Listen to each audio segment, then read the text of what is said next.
Now, Greg Soye is back with his extended farm weather forecast for the country. Presented by Pivot Bio Proven. Visit pivotbio.com to find a representative near you. Well, Greg, precipitation is on the mind of a lot of growers. Give us the update. What are you seeing next week? Well, you know, we talked about these weak tropical systems, Gulf moisture, daytime heating, hot ridges over this part of the country. With time over this part of the country, you got to zip up the upper pattern like this, and systems just really don't zip along. They stagnate. Showers and thunderstorms over the same given areas. Maybe too much of a good thing here. Just enough over some central parts of the Corn Belt, and getting out of control where we've had recent rains, 3 to 5 inches.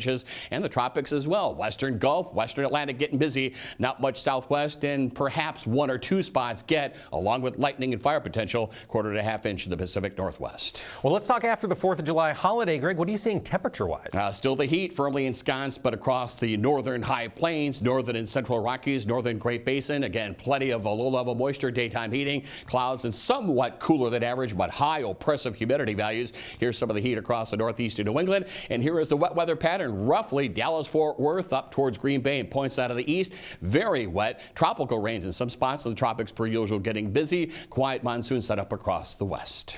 The week after, July 12th to the 18th, what do you expect to see? More of a kind of a west to east upper wind flow from, again, the northern and central Rockies to the Great Lakes region. Again, a core of probably triple-digit readings here. Fire and drought as well. The influx on the southwest to northeast upper air pattern keeps temperatures a bit below average here. A little warmer than usual. Eastern Corn Belt into the northeast of New England. Some easing of the moisture into the northeast of New England, but still very much wet. In the southwest, we'll take that. That's monsoon stuff.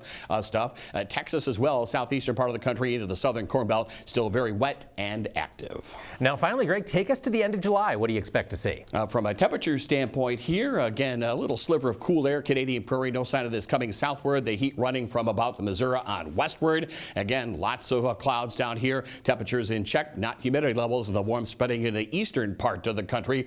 From a rainfall standpoint, a monsoon set up over the southwestern part of the country. Systems come ashore across the Gulf Coast, up across the Tennessee and Ohio valleys. Wet there. Drying process underway for the northern and western Corn Belt. Much needed for some central areas.